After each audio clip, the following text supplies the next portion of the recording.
Hello दोस्तों, कैसे हैं आप सब। तो चलिए आज की कहानी स्टार्ट करते हैं। मेघना जी अपनी दोनों बेटियों गुंजन और पायल के साथ एक मकान में रह रही थी। मेघना जी के पति के जाने के बाद एक यही सहारा रह गया था कि सिर छिपाने की जगह है। पति के एक्सीडेंट में गुजर जाने से परिवार पर मुसीबतों का पहाड़ टूट पड़ा था। सुरेश जी चाहते थे कि पहले मकान बनवा ले, उसके बाद आराम से बेटियों की शादी करेंगे। सभी रिश्तेदारों ने किराया कर लिया था कि कहीं पैसे न मांगने लगे। कहने को पीछे पूरा परिवार था। सुरेश जी के बड़े भाई और छोटे भाई ने मिलकर जैसे तैसे 13वीं तक का समय साथ रहकर गुजारा।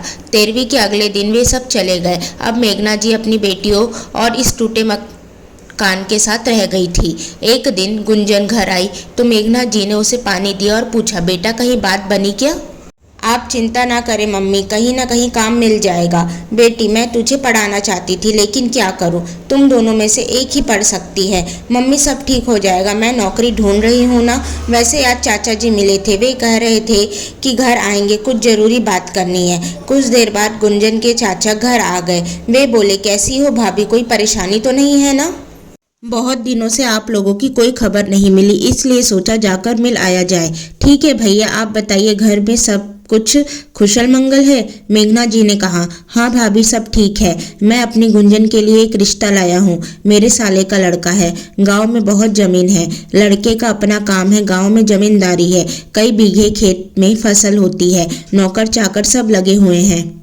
लेकिन उसकी तो शादी हो चुकी थी ना? अरे भाभी वो लड़की तो मक्कार निकली, 5 महीने भी नहीं टिक पाई। लालची थी, बहुत पैसा और जमीन लेकर पीछा छोड़ा है। लेकिन मैंने तो सुना था वो पीकर उसे मारता था, क्या इसलिए छोड़ गई? नहीं भाभी, वो सब अफवाह फैल जाती है। बस आप चिंता ना करिए, गुंजन बहुत मजे में रहेगी और फिर उसकी कोई डिमांड भी नहीं है, बस एक जोड़े में ब्याह ले जाएंगे। भैया ये क्या कह रहे हो? कहाँ गुंजन और कहाँ वो लड़का? दोनों में कम से कम 10 साल का अंतर है और ऊपर से दूजिया।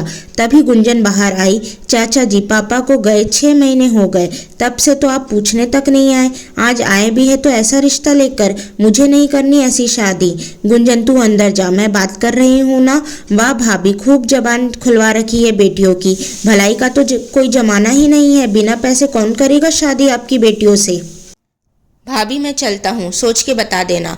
उनके जाने के बाद मेघना जी गुंजन पर बरस पड़ी। तुझे पता है ना, बिन पैसे शादी कैसे होगी? सही तो कह रहे हैं तेरे चाचा, शादी नहीं करनी है तो ना सही, पर जबान तो मत चला। मम्मी अगर मैं शादी करके चली गई तो तुम दोनों का क्या होगा? पायल को पढ़ाना है, मुझे कुछ दिन में नौकरी मिल जाएगी और समय आने पर शादी भी हो जाएगी मेरी। 2 दिन बाद सुरेश जी के बड़े भाई का फोन आया। गुंजन, ये मैं क्या सुन रहा हूँ? तूने छोटे के लाए रिश्ते को ठुकरा दिया। अपनी माँ से बात करा। गुंजन ने फोन मम्मी को पकड़ा दिया। नहीं भाई साहब, ये तो बच्ची है, इसे खूब डांटा मैंने। दरअसल मैं सोच रही थी कि उस लड़के की शादी पहले हो चुकी है और शराब भी बहुत पीता है। कोई और रिश्ता हो तो बताना। चलो रिश्ता तो मैं बता दूंगा, लेकिन ये बताओ शादी में कितना खर्च करोगी? सुरेश कुछ जोड़ के रख गया है? जी नहीं, वो तो लोन लेकर घर बनवाना चाहते थे। यह कहकर मेघना जी रोने लगी। इसलिए तो कह रहा हूँ, जैसा रिश्ता मिल रहा है कर लो। मैं रविवार को उन लोगों को बुला रहा हूँ, साथ में मैं भी आऊँगा। रविवार को सभी लोग आ गए, उन्हें जलपान कराया गया। चाचा जी और ताऊ जी ने मिलकर रिश्ता पक्का कर दिया। गुंजन और मेघना जी की आवाज़ दबाकर सबने अपनी ओर से ही हाँ कर दी।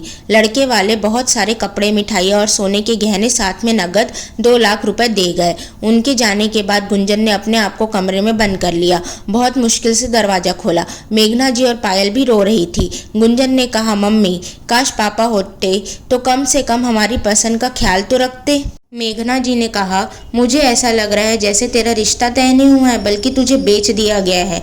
तभी पीछे से आवाज आई, कौन बेच सकता है मेरी बहन को? तीनों ने पलटकर देखा तो ताऊ जी का बड़ा लड़का सोनू खड़ा था। क्यों चिंता करती हो चाची, मेरे रहते यह रिश्ता नहीं हो सकता।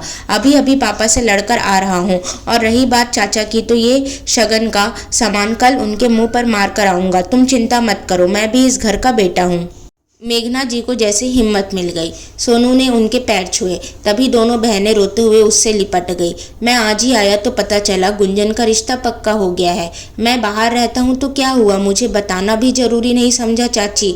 एक फ़ोन तो करती। अपने आप को इतना अकेला क्यों समझ रही हो? बेटा मैंने आज तक इस घर में नहीं खोली, लेकिन आज तेरी बातों से हिम्मत आ गई। चाची चिंता मत करो, सोनू ने कहा।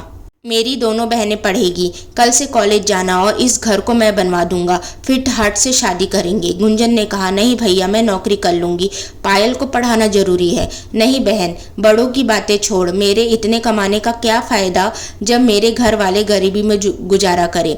और हाँ, अब कभी मत कहना काश पापा होते, पापा यही हैं समझ ले, तभी तो उन्होंने मुझे भेजा है।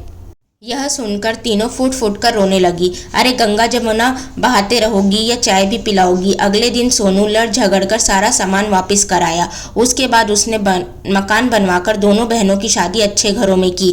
बाद में चाची को अपने साथ लेकर शहर चला गया। सो दोस्तों, आपको यह कहानी पसंद आए तो प्लीज़ इस कहानी को लाइक करें, शेयर करें एंड चैनल को सब्सक्राइब करें। Thank you.